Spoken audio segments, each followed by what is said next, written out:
Om Swastiastu pemirsa Bali TV dimanapun Anda berada, kembali saya Nyoman Winata, redaktur pelaksana harian Bali Pos, menjumpai Anda dalam Bali Pos Talk. Kali ini saya akan wawancarai Bapak Gusti Agung Bagus Sutiatmike. Beliau adalah pimpinan cabang PT Pegadaian Denpasar.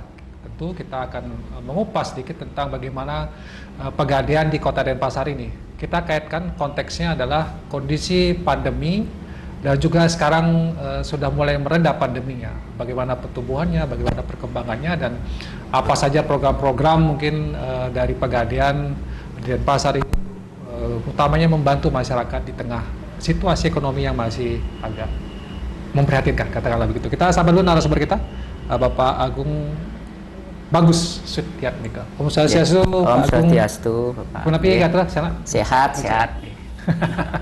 Kalau Pegadaian gimana Pak yang di Denpasar ini, ketika kita boleh bercerita tentang masa pandemi yang 2 tahun ya, tahun 2020, 2021, nah sekarang sudah mulai agak baik lah. Tapi menarik untuk kita kupas dulu yang masa pandemi seperti apa Pak? Baik, terima kasih Pak. Untuk Pegadaian Cabang Denpasar, kami memiliki 9 unit, termasuk unit yang ada di BRI di Ponorogo, ya unit colocation ya. Mungkin kami cerita sedikit tentang masa pandemi yang berjalan sekitar 2 tahunan. Memang notabene untuk Bali pada umumnya dan Denpasar khususnya itu kan bergantung pada pariwisata. Oke. Dan itu memang sejak pandemi itu mulai tergerus, terutama untuk produk-produk mikro. Ya, mikro itu yang berbasis angsuran dengan jaminan usaha dan BPKB.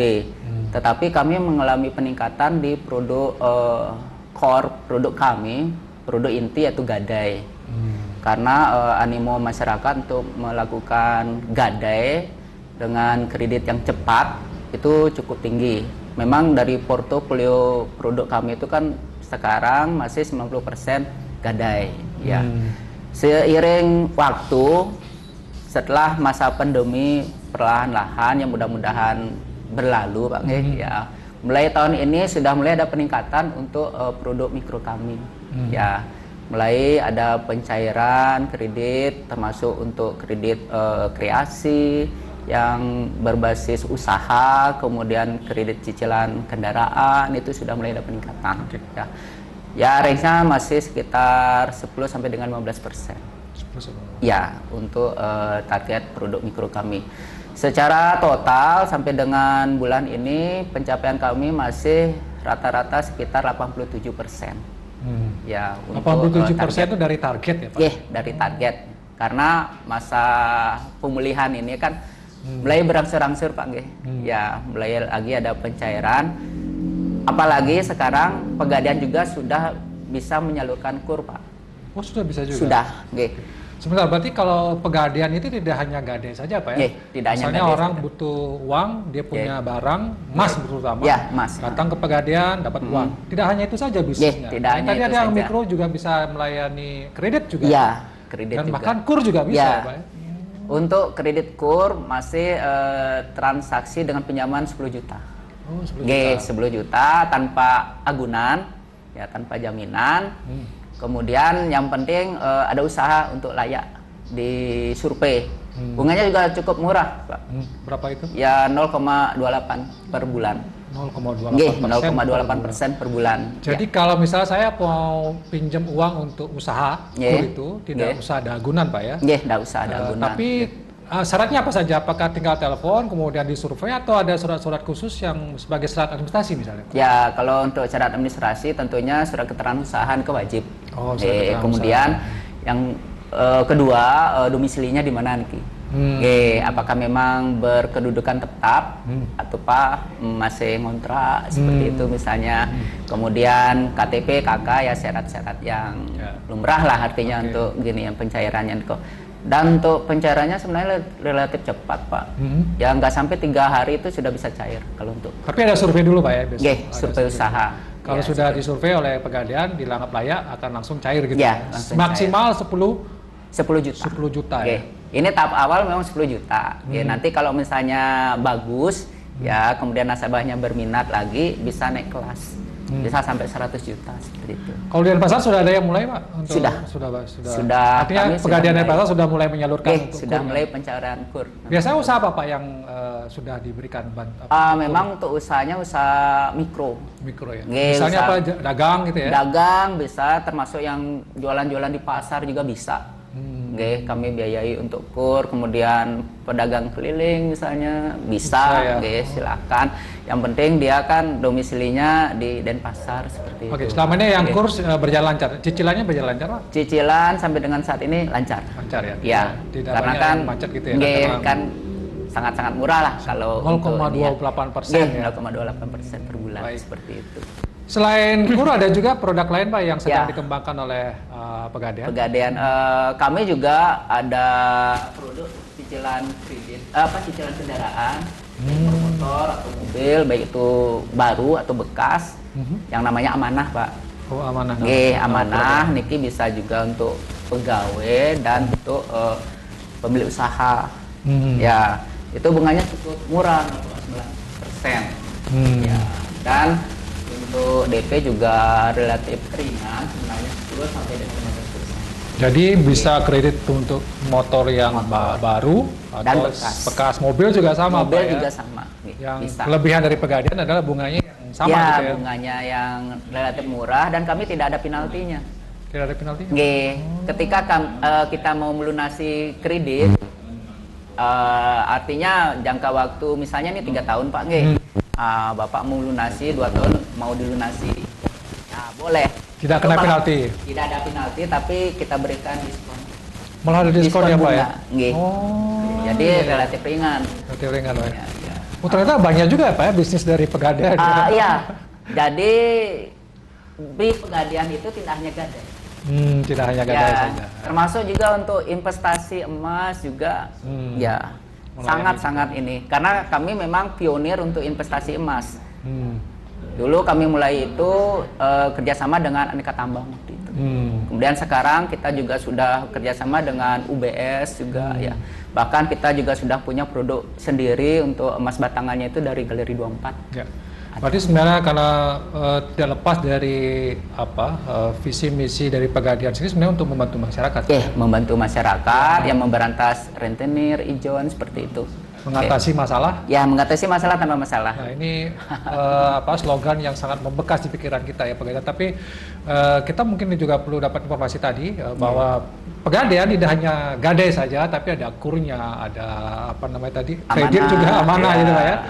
Ada investasi emas. Ya, investasi emas gitu. Tapi kalau kita bicara tentang persaingan Pak Agung, Pegadaian dapat persaingan nggak selama ini dari mungkin swasta atau apa? Ya, karena persaingan itu tidak bisa dielakkan ya.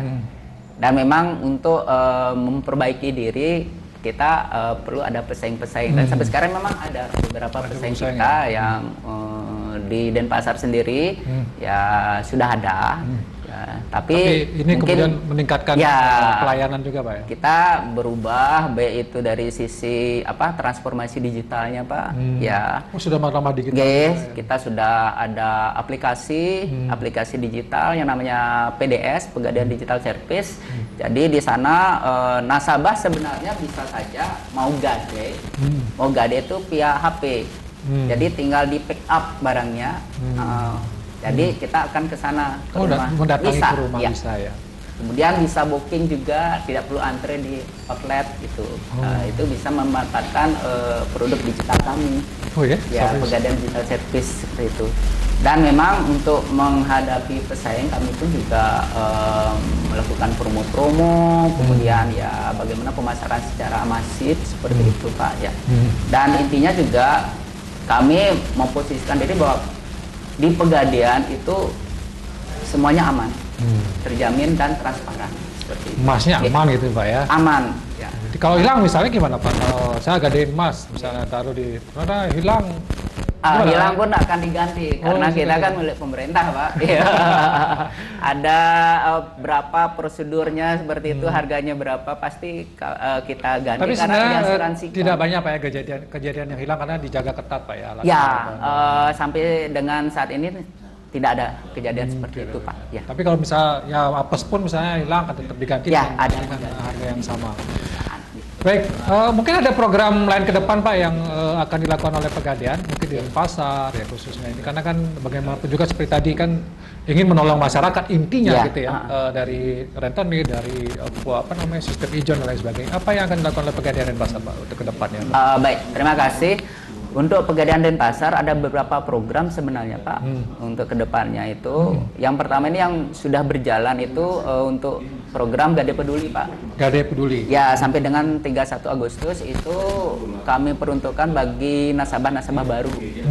Ya, dengan pinjaman maksimal 2.500.000 itu bisa bebas bunga, bebas sewa modal.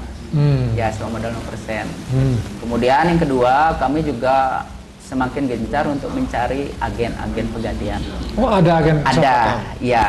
Jadi kalau misalnya masyarakat ingin mendapatkan penghasilan tambahan, mari bergabung menjadi agennya Pegadaian. Bisa saya misalnya bisa Pak ya? Bisa. Ada syarat khususnya Pak? Ada, nanti kan kita akan lakukan gathering bisa sebulan sekali seperti itu ya untuk produk knowledge-nya, karena fee-nya lumayan Pak. Fee-nya lumayan. Ya, fee-nya lumayan. Jadi fungsinya sebagai pemasar pun itu dapat fee dari Pegadaian. Oke. Ya. Dan bahkan ini agen nasional itu Pak bisa dapat penghasilan sebulannya itu bisa 5 sampai 6 juta. Sebulan ya? Ya. Dengan bergabung jadi agen Pegadaian. Oke. Di Denpasar juga dibuka Pak ya? Iya, Denpasar juga dibuka. Di mana pendaftarannya Pak kalau agen Pegadaian? Kalau untuk agen Pegadaian bisa di outlet Pegadaian terdekat Pak. Oh, bisa di mana saja ya? Di mana saja, termasuk juga yang di cabang Denpasar, yang di Tamrin bisa.